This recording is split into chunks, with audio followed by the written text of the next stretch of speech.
Welcome to this plenary session, Family Violence. What do I need to know and do, with Dr. Melinda Gill and Michelle Biggs. So thanks to Deakin University, Western Victoria Regional Training Hub, for sponsoring this session, along with the CPR workshops this afternoon. It's very generous of them. And remember to pop over to the Sponsors Lounge and browse through the individual pages. We hope that this session, actually no, we won't be taking questions at the end of this session, so we're going to enjoy a nice, longer presentation this afternoon. I'd now like to welcome our speakers, and I'd just like to, I think this afternoon's presentation resonates with what Anne Hollins discussed this morning, and I'd just like to acknowledge, personally, I'd just like to acknowledge people who've lived experience of family violence and acknowledge the contribution they make in this space, and acknowledge, I guess, the work of everyone as frontline workers in dealing with this difficult work. I'm glad we can be here this afternoon to, not only just confront the data and statistics of what we were presented to this morning as a really common problem that is increasingly presenting to us as carers and frontline workers, but that we're going to be able to hear this afternoon from these expert clinicians about what can be done. So Melinda Gill is a GP with a Masters in Public Health and experience in family medicine, mental health care and international health programming. She lived in the Philippines for 10 years, where her work included programs and research to improve health outcomes among vulnerable young women, including survivors of sexual exploitation and violence. She currently works at Headspace Geelong and recently completed a project with Westvic PHN to develop and evaluate a family and domestic violence training program for general practices in the region. Michelle Biggs is currently working as a family violence connector with the Centre for Non-Violence in partnership with Western Victoria Primary Health Network.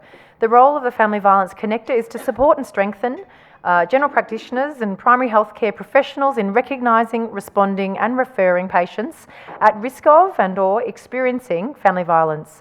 Having just completed a Bachelor of Human Services and Master of Social Work, Michelle has worked in health, justice and education settings with extensive experience working with the family violence sector. Michelle proudly practices from feminist principles, promoting values of respect and gender equity. So over to you. Thanks.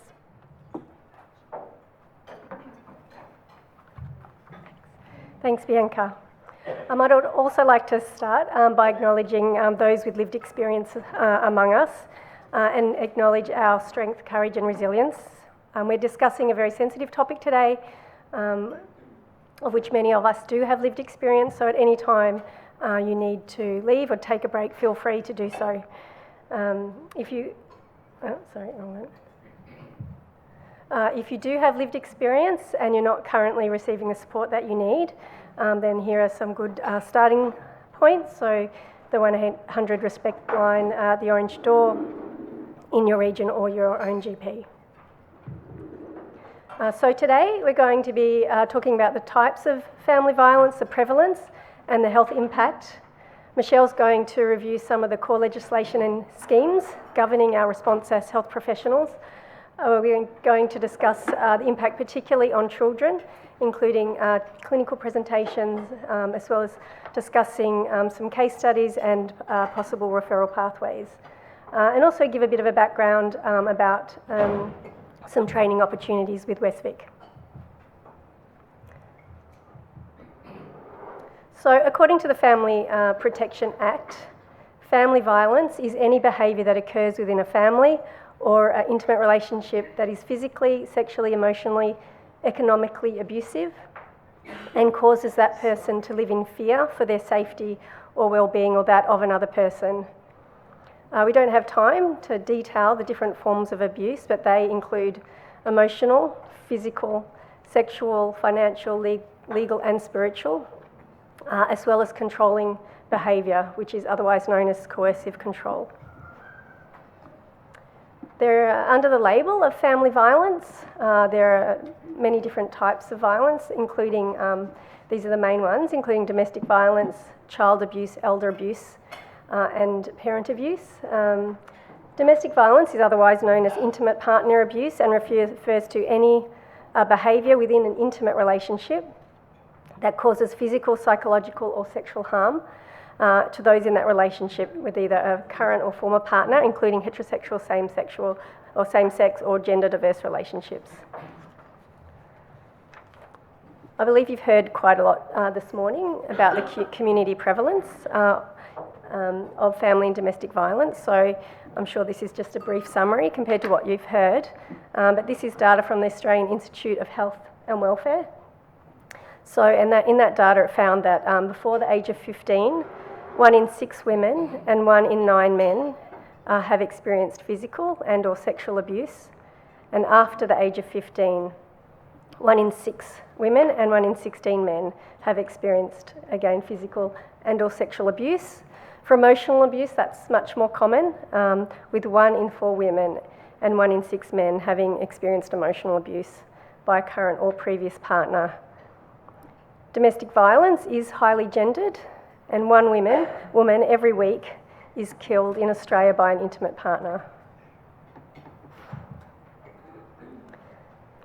Family violence is not only very common, but it is one of the most significant causes of ill health, particularly in women. Family violence is the greatest cause of ill health and premature death in women under the age of 45. It is also the 7th biggest cause of ill health and premature death in women of all ages. It's staggering to think about it, given how much attention we often pay to it as health professionals compared to other risk factors. Like many other health issues, family violence can be very difficult to identify. However, there are red flags and clinical indicators that might be present. So the receptionists also can notice a lot of red flags in their role. That might be the way the parents are engaging with the child in the waiting room, or in the case of domestic violence, they might see that the partner is always there and present with the victim. The partner has control over the bills, the finances, or the phone. And they could also notice the way the partner is engaging with the victim, again in the waiting room. The clinical presentations that we might notice can also be very varying and often quite subtle. Of course, when there is physical and or sexual abuse, the presentations might be more obvious. However, many of the presentations are due to psychological trauma. And I'm sure most of you are familiar with the signs of psychological distress in children, and these also apply to family and to family violence, and of course depend on the age of the child. So in infants, we might see frequent illness, poor sleep or attachment issues. In preschool children or toddlers, we'll start to see physical and or verbal aggression with peers, anxiety and severe shyness, as well as somatic complaints. When the kids start to enter the school system, we might see poor academic performance and school avoidance, and in adolescence, the emergence of risk-taking behaviours such as drug and alcohol abuse. Michelle. Thanks, Mindy. Sorry, just forgive me for reading while I settle my nerves. So the Royal Commission into Family Violence was established in 2015 after a number of family violence-related deaths in Victoria, and most notably was the death of Luke Batty, who was only 11 years old when he was killed by his father at cricket training in southeast Melbourne. The role of the Royal Commission was to find ways to prevent family violence, to improve support for victim survivors, and to hold perpetrators to account. And the report identified 227 recommendations to improve Victoria's response to family violence. So it's a really changing landscape. There's been lots and lots of changes. One of the very first recommendations of the report was to implement a comprehensive framework that sets minimum standards and roles and responsibilities for screening, risk assessment, risk management, information sharing and referrals. So we used to use the CRAF, a common risk assessment framework, and what we've come up with now is the MARAM. So it's a multi-agency risk assessment and management framework. So everybody is using the same tool. There's a tiered system of responsibilities. At the very, very top are the police and specialist family violence services. Then in the intermediate, we've got family services, AOD, mental health. In tier 4, GPs and the education system are in tier 4, so they have the least amount of responsibilities. So there's 10 in all. And at the very top, the Specialist Family Violence Services will be doing all 10 responsibilities. For GPs and primary health, and I haven't numbered them incorrectly. There's 10 and you've got these 6. So respectfully, sensitively and safely engaging with patients, identifying family violence, seeking secondary consultation for comprehensive risk assessment and management and referrals, contributing to information sharing with other services, contributing to coordinated risk management and collaborating for ongoing risk assessment and management.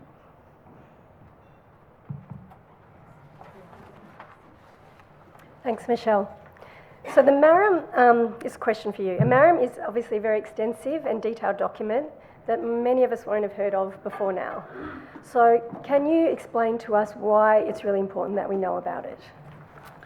So this is legislated. There's no opting out. I guess you don't have a choice. This is to improve the safety for victim survivors and to work with the other systems to keep perpetrators in view and accountable for their behaviour. So it's been designed to ensure that all parts of the service system will have a shared understanding of risk assessment and management. You'll have the skills and framework to guide appropriate risk management action. And there's a clear understanding of the responsibilities of other parts of the systems to coordinate to implement the safety and accountability planning. This is a framework, again, to prioritise the safety of victim survivors. And we've seen 1 death a week when we don't do this. When we're not putting this into place, that's what happens.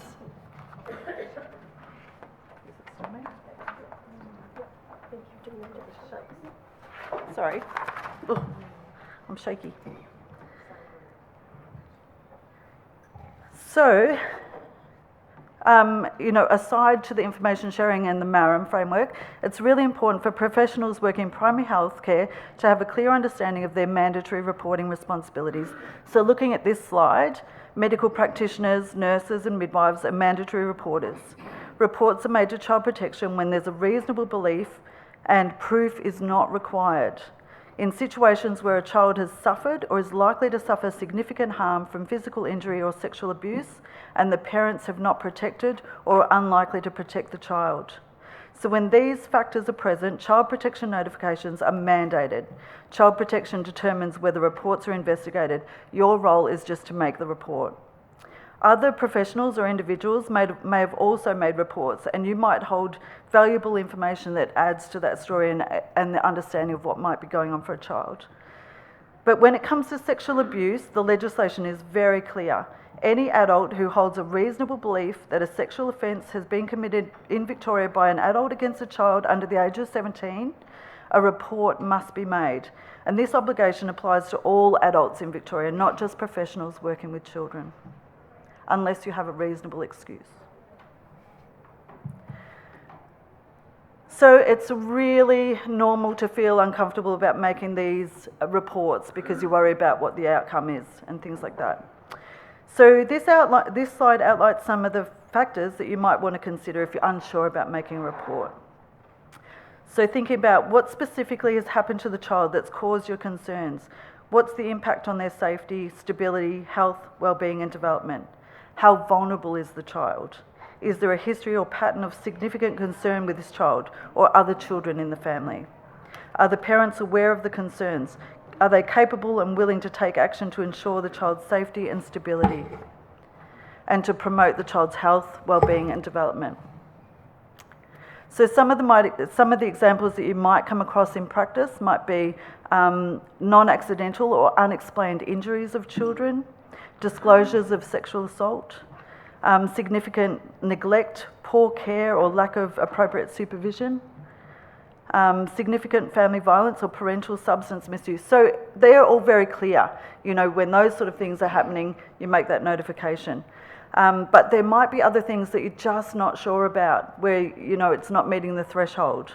So when you're not sure, you might prefer just to seek some advice from Child Protection. So you can provide some de-identified information, get a sense of what they're saying, and if they say to go ahead and make the report, then you'd follow that advice and you'd document what you've been told as well.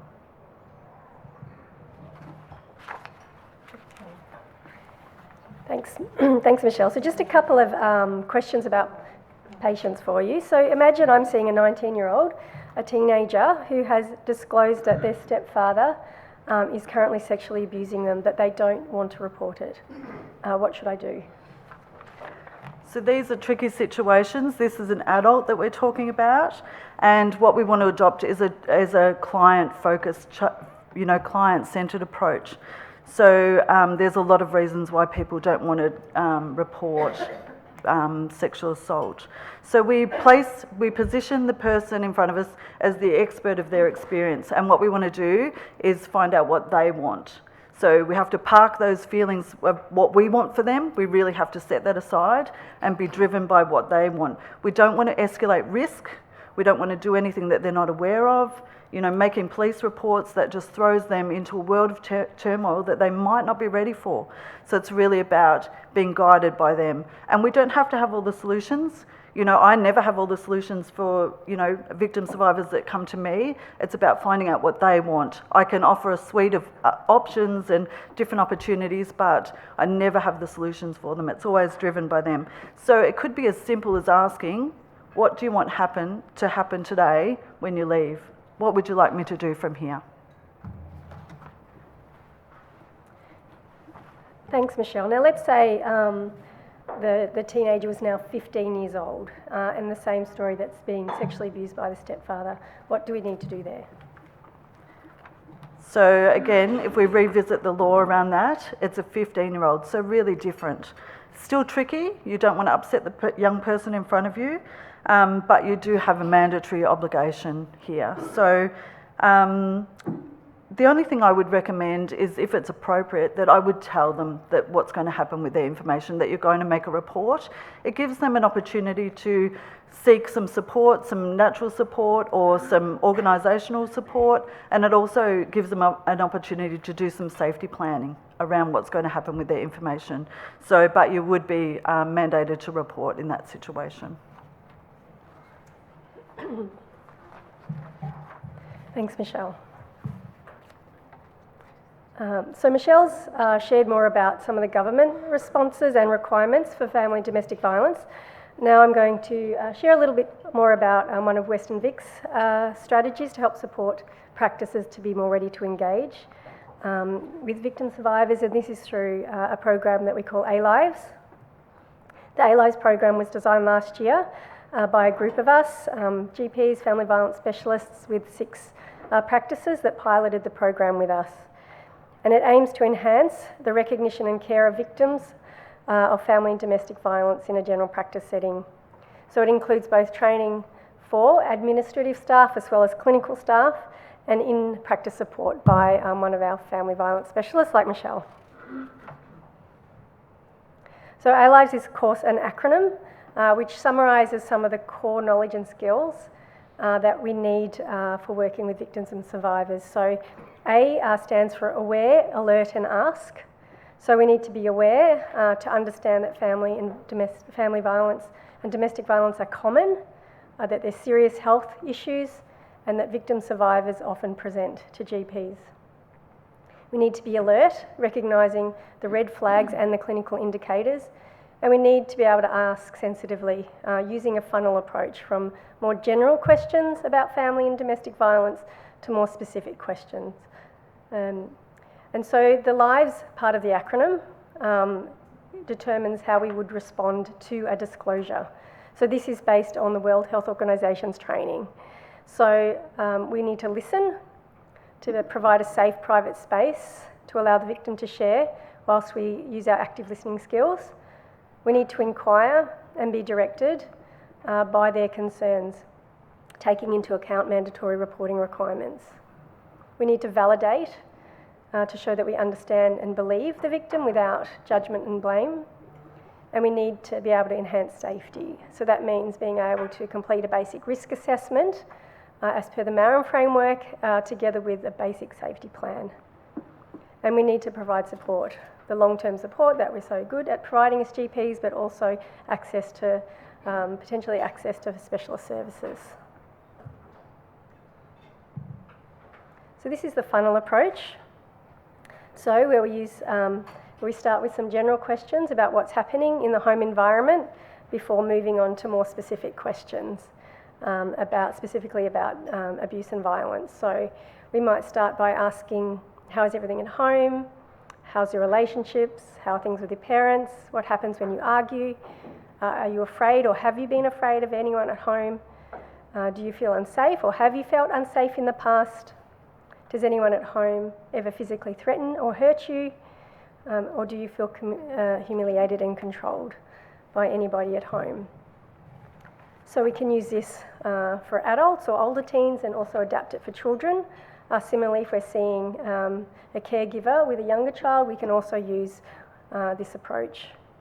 However, remembering that there are, with the mandatory reporting requirements, we actually only need enough information to establish a reasonable belief that abuse is occurring, particularly with physical injury or sexual abuse. We may not be appropriate for us as GPs to delve into the details, but to report to child protection and allow them to do that information or elicit that information.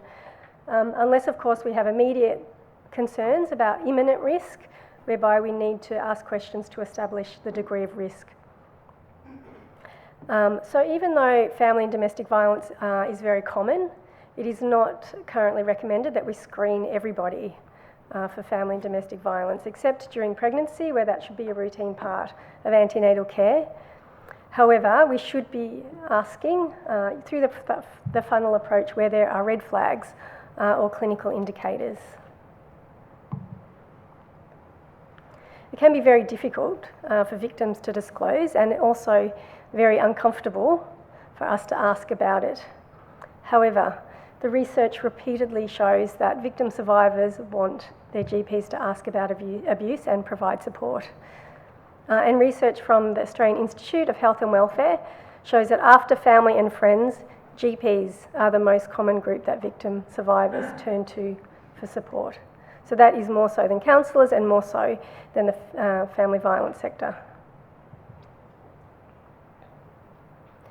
We don't have data specifically about how often we might be seeing child abuse in general practice, but we do know that victim survivors are more likely to attend appointments because of the health consequences of the abuse. So 1 in 10 women who attend their GP have experienced domestic violence in the past 12 months.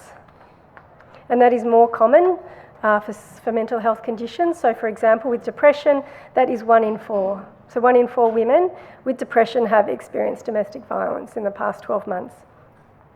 Therefore, when we're treating depression or when we're completing a mental health care plan, we should routinely be having some screening questions there for family and domestic violence.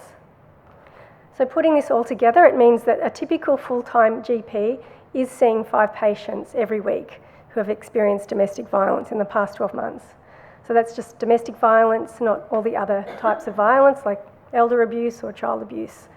However, 9 out of 10 patients are not asked and it's not identified.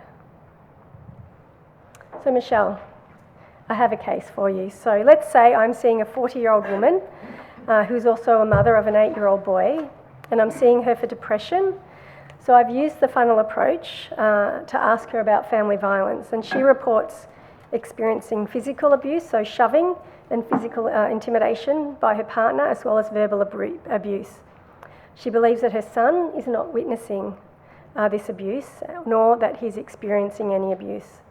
And she actually reports that she believes her father to be a good father to her son. However, we do know in families where there is domestic violence that most children have witnessed it, and that between 40 to 70% of children are also experiencing 1 or more forms of abuse by the offending parent. So in the family that I've just described, where the mother is quite adamant that the child's not experiencing abuse, why do we still need to be concerned about the son? So one of the biggest changes with the MARAM framework is that children are now considered victim survivors in their own right. So when we're working with a woman with children, we're also doing risk assessments and safety planning around the children as well. And they are entitled to their own support plans and access to brokerage in their recovery and safety planning. So that's been a big change from the MARAM.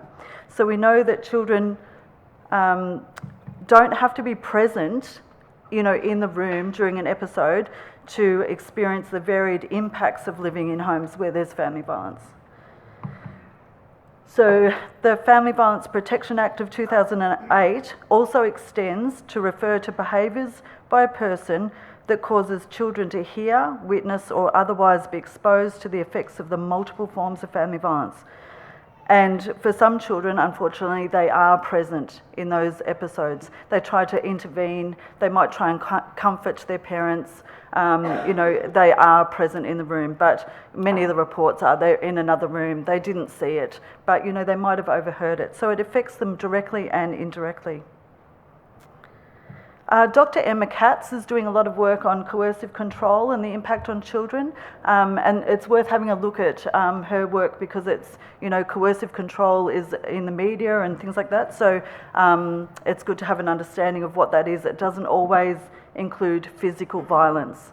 There's lots of other forms of violence, so coercive control is something that you want to know about as well. So her research was discussing the reflections from children about their experiences.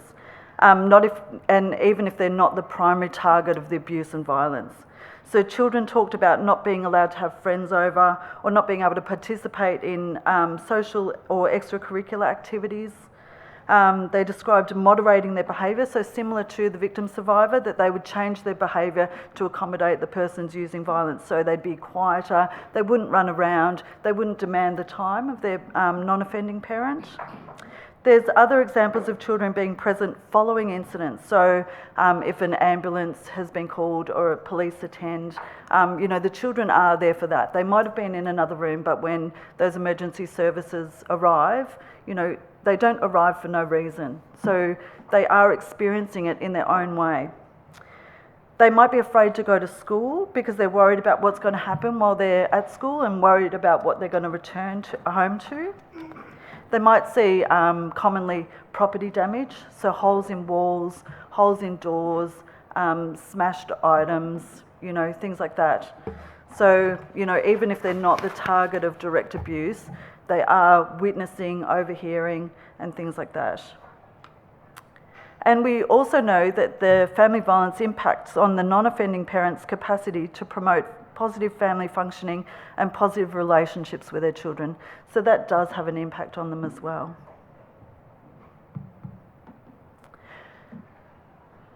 Oh, sorry, Mindy, I've gone too far.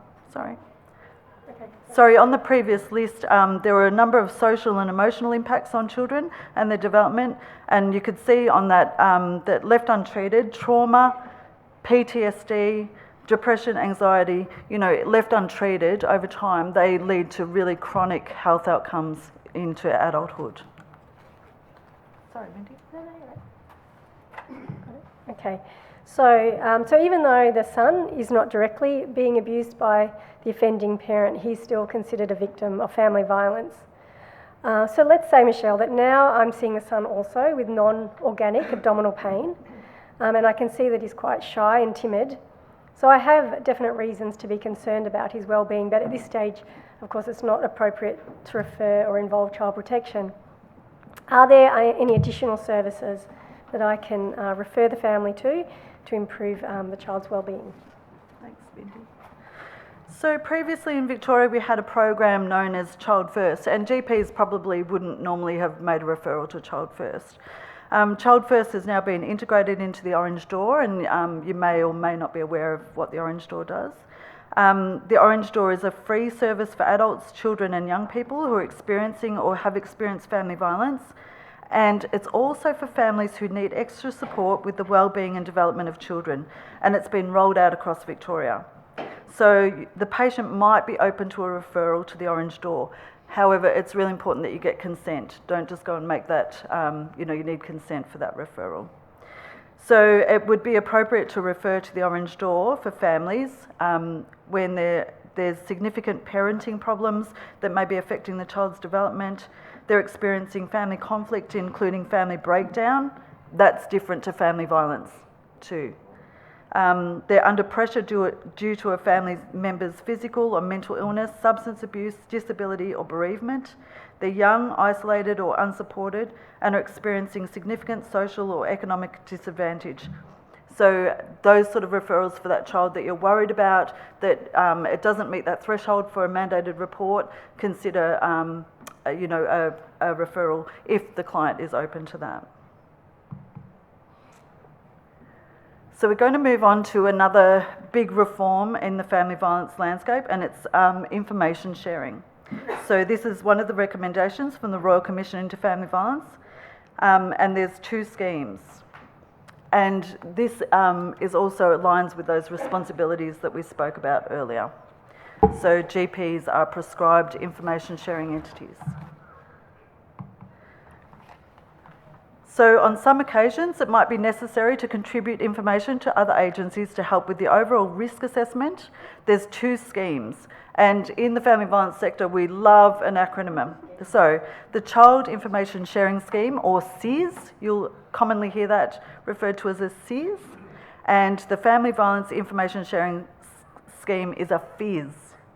So ISEs, sorry, I'm going to throw all these at you. GPs are information sharing entities, so ISEs. The other organisations are RAEs, risk assessment entities. So information sharing entities can share information under these schemes. This includes GPs, practice nurses, hospitals, schools, police, courts and specialist family violence services. Risk assessment entities such as police and family violence services can request information for undertaking comprehensive risk assessments. So you might receive a request from an RAE. So your concerns for a child's welfare might not reach the threshold for child protection notification. Information sharing does not replace mandatory reporting. They're different. It does provide, however, an avenue for sharing of relevant information across the service system, and it might be that you hold some information that would be helpful to other professionals working with the child. This is legislated. You can see on the slide the aims of information sharing are if you have concerns about a child's safety or well-being. It aims to improve outcomes for children and victim survivors by promoting shared responsibility for their well-being and safety. It increases collaboration across the service system, and information sharing entities, such as yourselves, and under a CIS, the above entities can share information, request information, and respond to requests. Consent is preferable, but not necessary.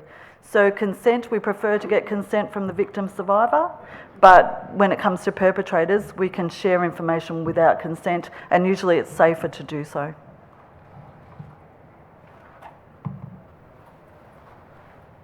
Thanks, Michelle. So in our case, let's say I've offered to refer the mother and child to Child First at the Orange Door, and I've also offered to complete mental health care plans for psychological support. But however, at this stage, the mother has declined support, both for herself and for her son.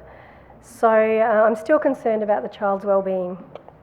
Can I call the school wellbeing officer and discuss my concerns and request additional support through the school without the mother's consent? Yeah, so if you look at those responsibilities, you can do it. We prefer consent to share that information, but absolutely. So the sharing of information fulfills 3 of those responsibilities that we talked about at the start. So contributing to information sharing with other services, contributing to coordinated risk management, and collaborating for ongoing risk assessment and management. So you can freely share that information, because what we want is everybody who intersects with that child to be all on the same page, all having similar information. And when we hold on to information without sharing it, you might have something that just throws it into the next realm requiring a mandated report. So really important that you collaborate and coordinate with that. If you're really not sure about what information to share, you can seek a secondary consult from the Orange Door. But if you reasonably believe that sharing the confidential information may assist the receiving information sharing entity to make a decision, an assessment plan, or a plan relating to a child or group of children, then the information can be shared. So there's no legal ramifications if you share it, and it's much better to share it and be sure than to hold on to it, I think. So the other scheme we talked about is the Family Violence Information Sharing Scheme, and this is what I would commonly use in my work. So when there's a risk associated with family violence, really common for us to be requesting information. So we would be requesting information from police. We would be asking for intervention orders, police reports around family violence. We'd also be looking at corrections, other corrections orders, things like that. Child protection, we'd want to know, is child protection open with the family, things like that. So we're commonly doing these information requests. You're not required to do that, but you can freely share, and your colleagues, other information sharing entities may also give you information so that you all have a common understanding of what's going on.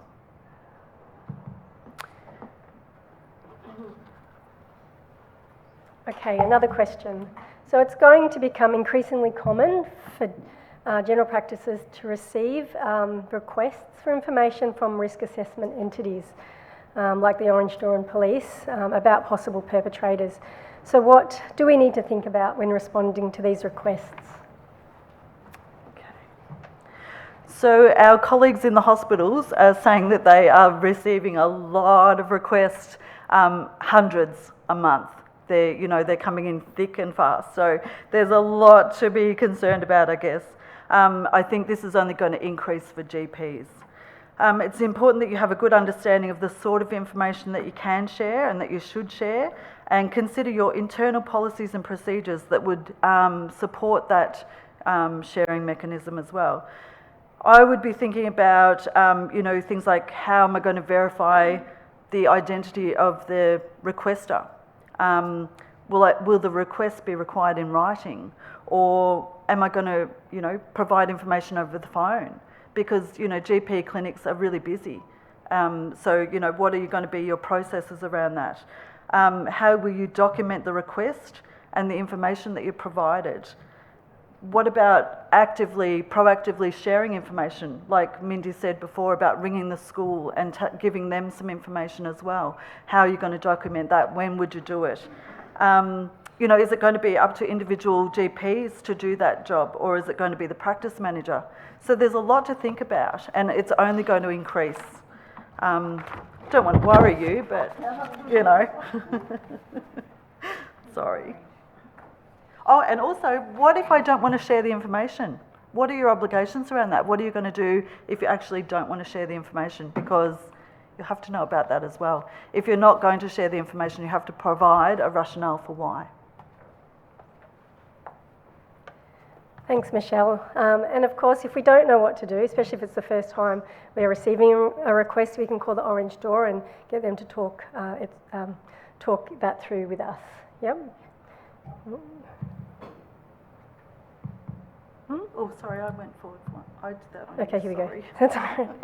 So let's say I'm seeing a man in my practice for management of depression and alcoholism, and he's reported being physically violent with his children under the age of 17 when he's drunk. Who do I need to share this information with? So this is definitely, for me, this would be a child protection notification. There's a disclosure being made and an admission to using violence against children under 17. But I think it's also an opportunity that disclosure is being made, that, you're thinking about that mandated report, but you might also be thinking that this is a moment of acknowledgement of behaviour and readiness for change as well. So it's a real opportunity that you can grab onto and offer some support to that person using violence as well. So thinking about your mandatory reporting, but also thinking, is this a time where we could broach the subject of, do you want to maybe have a referral for AOD issues, or men's behaviour change programs and things like that. So it's about thinking of everything that you can offer in this situation, not just that mandatory reporting requirement. It's a real opportunity, that disclosures come from, a sense of guilt or shame, or seeking help. So also about grabbing onto that opportunity as well. And if I remain concerned about the perpetrator, can I report under the FIS? So, you know, when we're talking about the victim survivor, we're always thinking about consent, and that's always preferable. So the victim survivor might not be ready to make that report, and there's a lot of reasons why people don't want to report these things. So, so we can share information about the perpetrator. So it might be about declining mental health, increased AOD misuse, you know, things like that. And consent is not required. So you might be sharing that information with the Orange Door. They might already have a file on that person using violence, or corrections if you know that there's a corrections order in place. Depends on what you know as to what other services are involved for the individual as to where you would share it. It's not a free-for-all, it's just, you know, when it's related to risk and risk management, you share it to those other information sharing entities. Thanks, Michelle. So going back to our earlier case, where the physical violence is only against the mother and she doesn't want to report it to police, can I share this information with other entities, and under what scheme?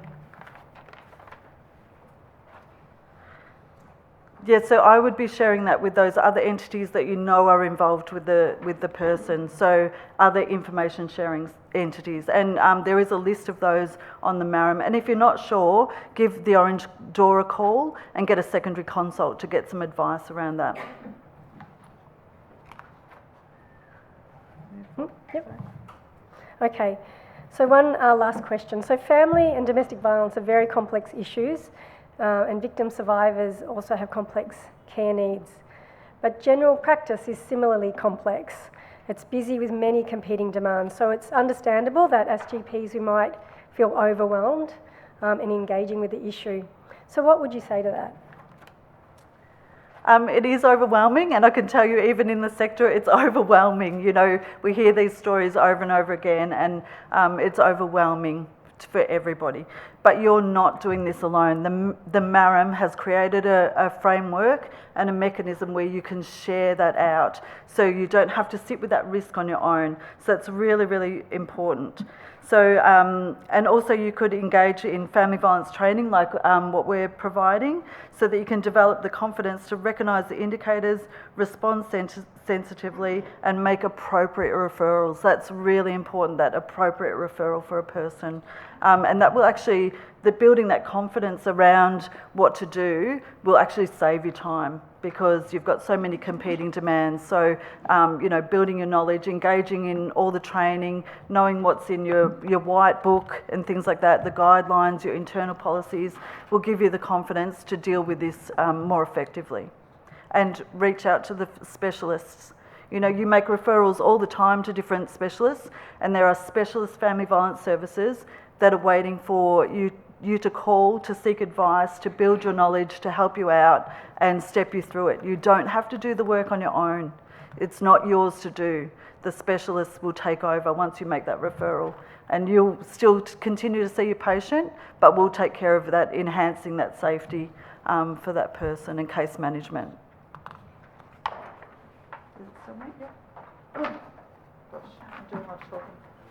Okay. So you've heard me mention the Orange Door, and it is opened across Victoria now. So this was also one of the recommendations from the Royal Commission. Again, it's a free service for adults, children and young people who are experiencing or have experienced family violence, and families who need extra support with wellbeing and development of children. If you go to the website with the Orange Door locations, you just pop in your postcode of where the person's living, and it will it'll come up with the closest Orange Door. So they're across all the regions, but you just go to your local one. Staff at the Orange Door can provide secondary consults, and patients can also call directly without a referral.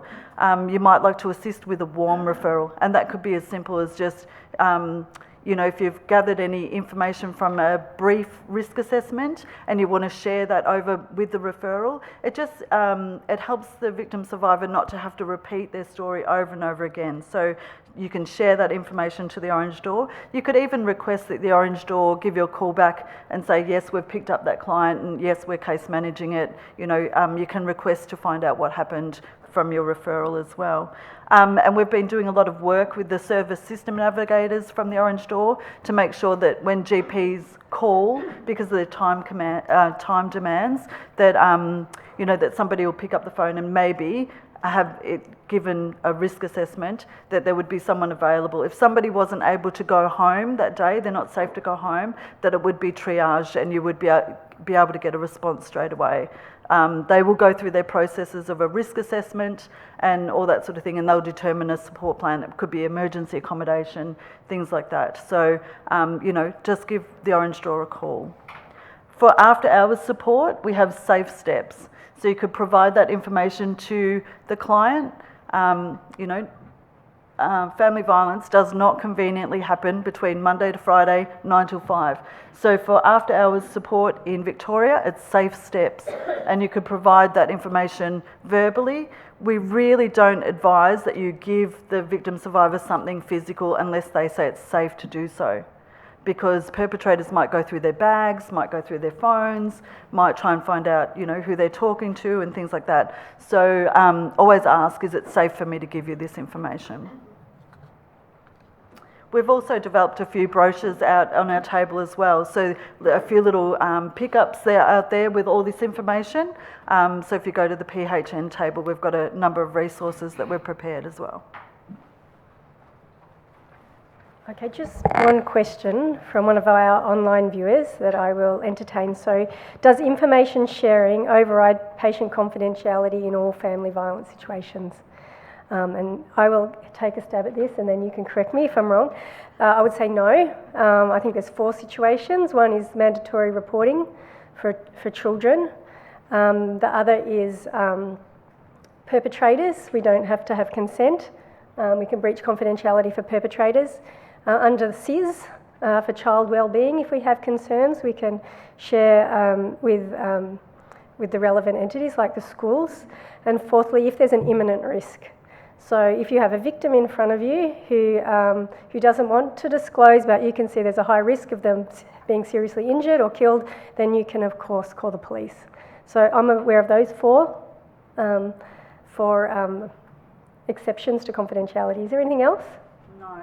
I guess the only thing I would say about the information sharing, it is a bit scary and it's a new sort of conversation for GPs. What the finding of the Royal Commission was that, with the death of Luke Batty, there was a number of services that were all worried about confidentiality and holding on to pockets of information, and no one was talking to each other because of that confidentiality that we've just clung to so, ethically, and it certainly does have its place. But when the father of Luke Batty called Rosie and said, can I go and see Luke at cricket?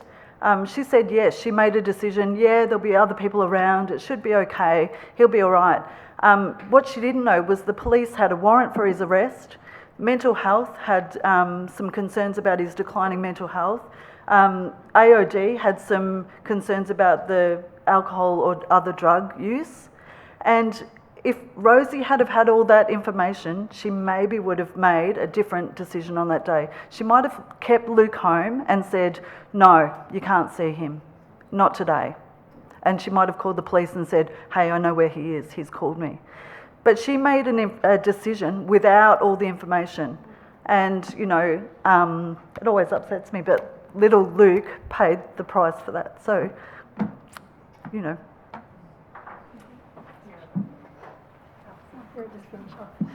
Okay. So again, it is a complex area. The Orange Door's not only there to support victims, it's there to support us. So we can call any time for a secondary consultation. So some of the key messages from today is that family violence is common and you are seeing victim survivors often. Victims can experience serious health consequences. We need to be thinking about family violence where there are clinical indicators and sensitively asking using the funnel approach. We need to report the risk of physical injury and sexual abuse as per Victoria's mandatory reporting laws. And we can share information under the SIS for child wellbeing and under the FIS about perpetrators to enable better risk assessments. The Orange Door is there to support families at risk, families where there is violence happening, and other professionals like ourselves. And we can ask for support if needed, especially secondary consultations. So again, I would just like to finish by acknowledging that this is a really sensitive topic, which is difficult for some people, especially those of us with lived experience.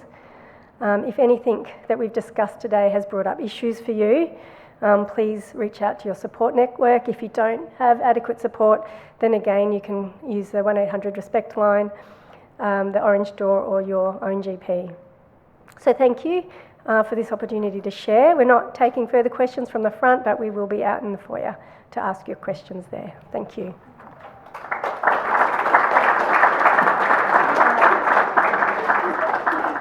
Oh, I'd like to thank Melinda and Michelle for tackling this really challenging topic, and thank you for the work that you do. As you say, it's we really connect to these stories, and it must be difficult, for yourself, Michelle, and your team day after day. And just want to thank you, and also for Melinda, for all of the work that you're doing in this space. I do want to echo that piece. Jackie and I edited the child abuse guidelines last year, and it was hard because in Victoria it is a national guideline, and in Victoria, there's very specific things like the SIS and FIS, so you won't see them in the RACGP guidance, but I'd really encourage you to really get across those changes. They came in with little fanfare, and of course we're legislated to, respond, so it's really important to be familiar with them. But I think in the child space, that SIS is really important, and I've found the Orange Door Child and Family practitioners personally really gold. Like being able to, in the old days we'd say, call child protection and see if you can do an anonymous share, and then they clamped down on that, and it did make it really hard. But I've found if I ask for a child and family practitioner through the Orange Door, I can have a really good conversation with someone who's, very skilled, experienced and trained to be able to help me navigate, what the next steps are going to be. So I do want to, again, just reiterate the Orange Door is a really excellent support, not only for the families, but for yourself as clinicians if you're really feeling like you're stuck with something. Again, I think the ACTS and the LIVES frameworks are brilliant, but also, again, reiterate trauma-informed care. Sometimes when it really gets really hard, to stop and go, okay, step one, safety, trust, slow everything down, and unless there's something imminent, you've got time, and just remember trauma-informed care principles. And then the other thing that Jackie Krupa, who I did the chapter with, did a lot of work with doctors and nurses who are working with this work, and just found that emotional burden was really big for us. And again, I think just reiterating that self-care, recognising and reflecting upon own experiences, but also how difficult it is to do the work. And Rowena just wanted me to remind you all of Doctors for Doctors, getting support. Northwest Victorian PHN has peer groups. We have employee assistance programs. RACGP has counselling on offer. And I think just, being human about it all and recognising our own kind of, the emotional work of this work is really important.